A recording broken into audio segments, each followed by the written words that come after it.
Welcome to Declassified Beyond the Brief. I'm Devendra Subedi. What is the importance of scientific research and academics in our day-to-day life? Do the breakthroughs and findings made by great scientists and researchers matter in everyday life of a common person like us? In this episode, we try to declassify the value of academics in life, history-making finding of a Nobel Laureate, major challenges the world is facing, the cosmos, the universe, and much more. It is our honor and privilege to welcome Nobel Laureate Professor Dr. Takaaki Kajita in the studios of Nepal Television and NTV World. Professor Kajita, welcome to NTV World. Thank you. You were the chief guest of the 51st convocation of one of the largest universities of the world, Trivandrum University. Now, how much do countries like Nepal contribute in the global ecosystem of physics, Professor? Well, as far as I think, physics is truly a global effort. Therefore, I think Nepal is one of the important contributors to the development of physics. So Nepal can play or has played, Professor, so far? Well, I hope Nepal can play more significant role in the future. Now, going back to the universities, Professor, how did the Japanese universities where you studied shaped your scientific journey up to the Nobel Prize and the research that you conducted? Thank you for this question. When I was young, I think the Japanese national universities have a kind of academic freedom. I can spend all my time for the research. I think that kind of environment was very important to really produce important scientific result. But in our part, we often talk about practical education. It should be more day-to-day use. This should come into, but that is the importance of research, isn't it, Professor? We should concentrate. And what about the investment in research? Well, I think both fundamental research and research that can contribute to tomorrow's life are both important. So we have to support both sides. If Nepal have to strengthen its higher education system, let's say, what lessons can it learn from Japan at this present time? In the last 20 or so years, Japanese government tried to reduce the support to the Japanese national universities. Then the effect was clear. The number of papers or number of highly cited papers rapidly decreased. So I think the support from the government, support from all the people in the country is very important for the development of science. Now we move on to one of the things that you mentioned in your Convocation Day speech, Professor Kajita. You mentioned about some of the major issues the world is facing right now. Can you elaborate something more onto your speech? Well, I think I had several points.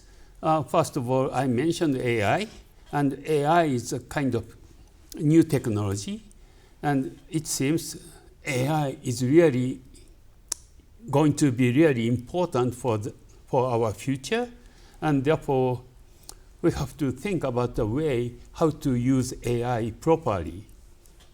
Of course, there are other issues such as climate change. This is again a global issue. Therefore, we all have to work hard to stop the global warming.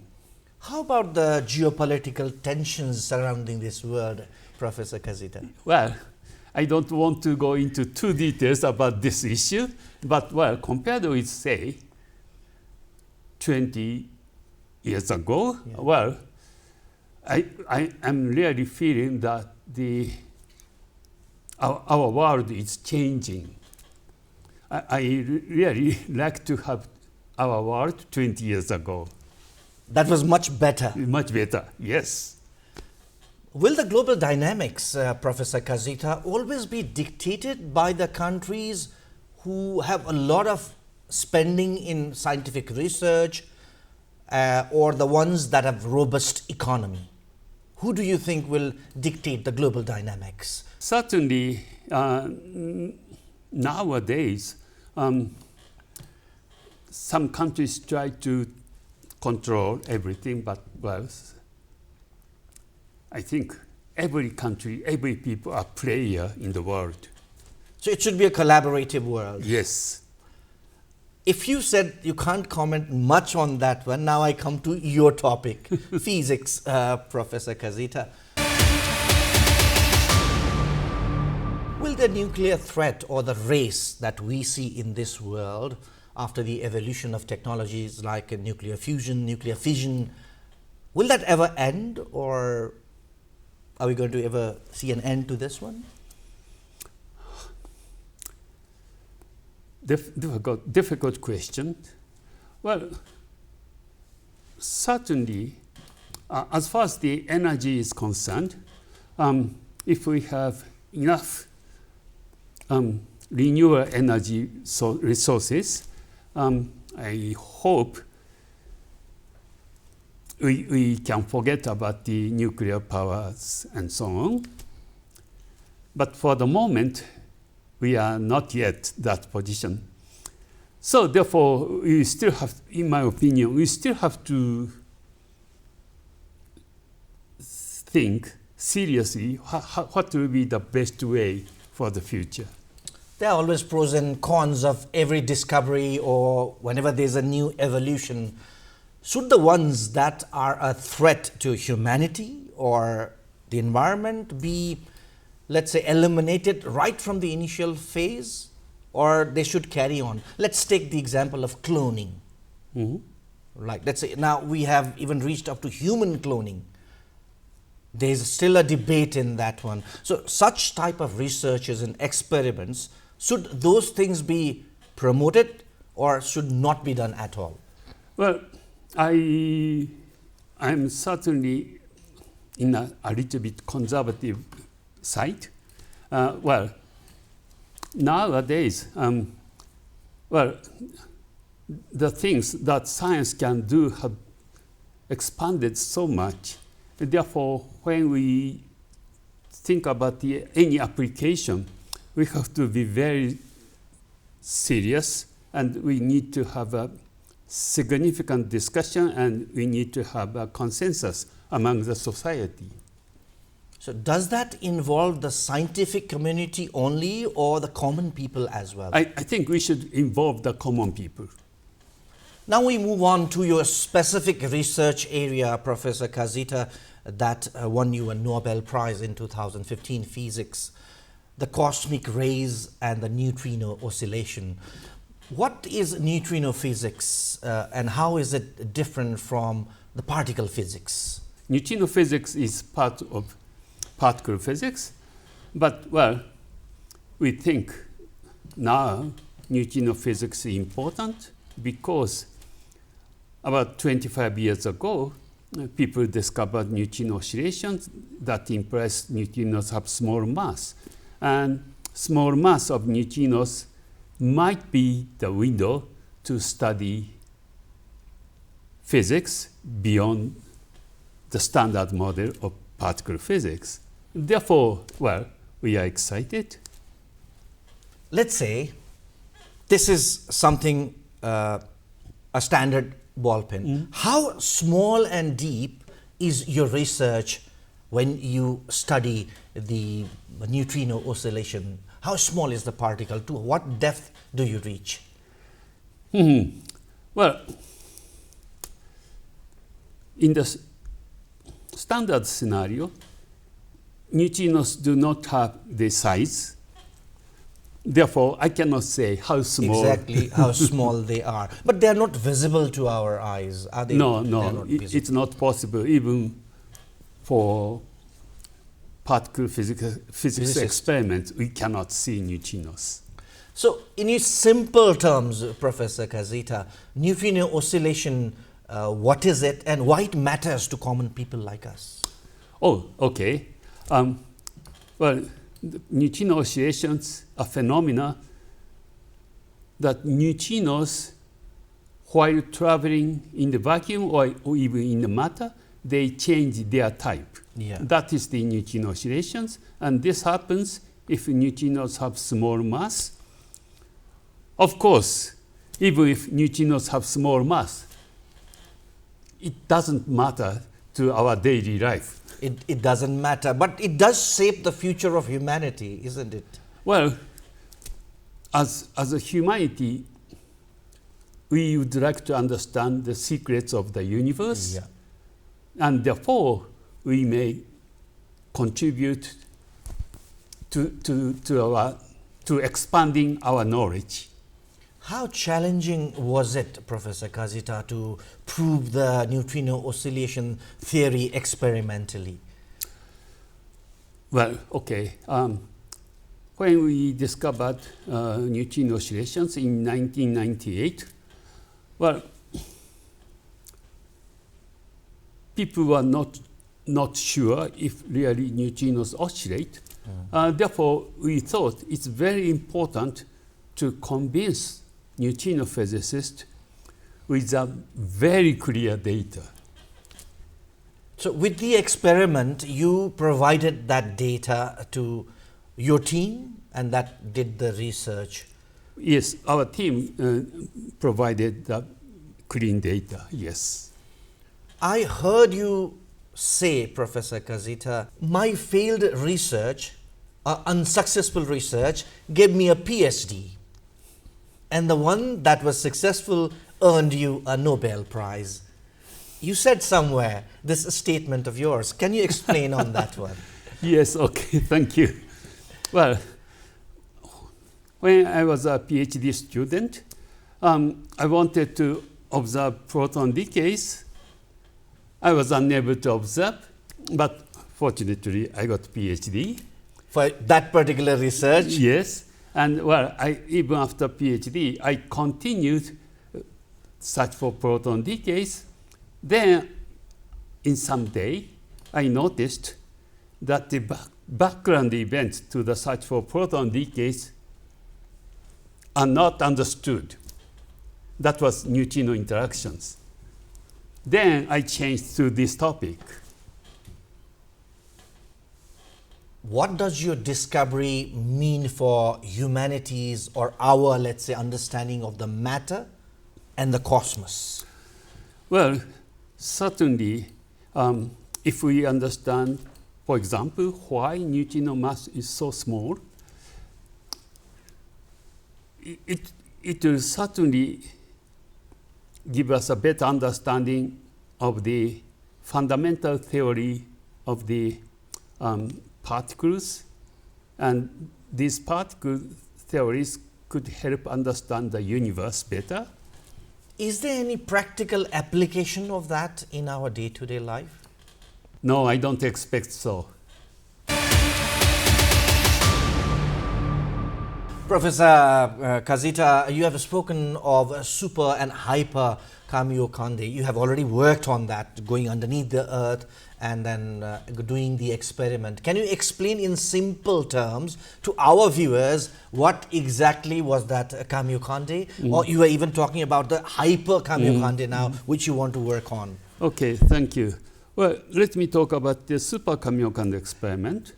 It is a very large detector located in deep underground. It is located about 1,000 meter deep underground, and the size is about 40 meter in diameter and 40 meter high, and it contains 50,000 tons of extremely clean water. And you may ask, why you need 50,000 tons of water? Well, the problem is neutrinos essentially pass through everything, but very rarely they interact with matter. Therefore, in order to observe neutrino events, we need large volume. Therefore, we use 50,000 tons of water. You went underneath, almost 1 kilometers underneath the surface of Earth in that reactor. And then how long did it take to come up with the finding? Well, in fact, Super Kamiokande was large enough. Therefore, in order to discover neutrino oscillations, it took only 2 years. How large will be the hyper Kamiokande you are talking about? Hyper Kamiokande will be about 8 times larger in volume than Super Kamiokande. When are you expecting, are you already into that mission, or are you expecting to do it pretty soon? I think the experiment will start in 2028, so less than 3 years.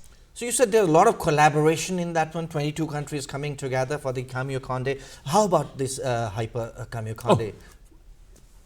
22 or 3 countries in collaboration is the hyper Kamiokande experiment. Even in super Kamiokande, we have collaborators from 11 countries. 11 countries then. So you are doubling the number, and it's 8 times larger experiment. I would like to wish you all the best for your hyper Kamiokande right here, right now, Professor Kajita, and hopefully the findings will land you another Nobel Prize, maybe. Thank you, but I'm not deeply involved in hyper Kamiokande. All right, but you are the one who started this with the super one, and then hopefully that will be carried forward by the new generation of research. Yes, I hope so.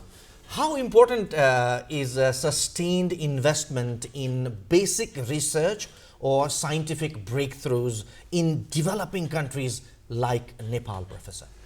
Well, it's an important point. Well, from our experience, I can say the sustained support by the government is really important to carry out basic research. Well, it's not easy to produce important results in basic science, but well, in our case, government was very supportive, and we were able to produce important results over the past 30 years.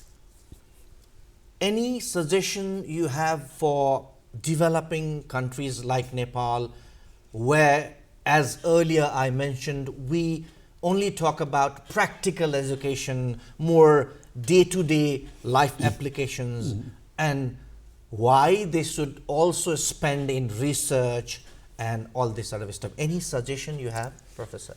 Well, first of all, in order to develop science, academic freedom is important.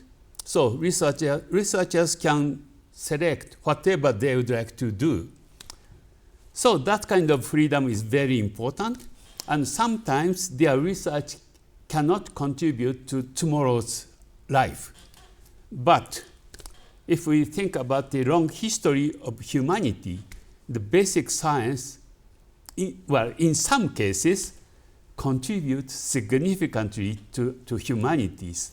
Therefore, the support to basic science is very important even in Nepal. Do you think Nobel level discoveries or research or findings are possible from countries like Nepal or any other developing countries as well? I think so. But, well, supporting basic science is really the key to get the fundamental research result. You spoke about perseverance in your speech in the convocation day. How important is perseverance and patience? Well, it's absolutely essential to be able to continue the research for a long time. For example, once you did your research and you couldn't find the proton decaying thing and you earned your PhD, had you left it there, you would not have reached up to the findings that you have made there. But today, nowadays, youths or even people are very much result oriented. They want immediate result. They want immediate success. What message you have for them? I think it's important that researchers find important questions, and it may take long time to answer to these important questions. But if you think this question is important, you should persuade. So keep working on, think about the long-term impact, do investment from the government side, and the young researchers do not look for immediate success. That's right. And well, I think nowadays young researchers have a very high pressure in order to get the next job. Therefore, it's very important that government support young researchers' permanent position. How important is physics, Professor Kajita, to human existence itself, to humanity? Physics. Well, it's a difficult question. Well, as humanity, we would like to understand the universe better, and we physicists can contribute to our better understanding of the universe. Maybe that's all we can do. As I earlier asked, in that practical thing you said, our better understanding of our universe. We should understand our universe better.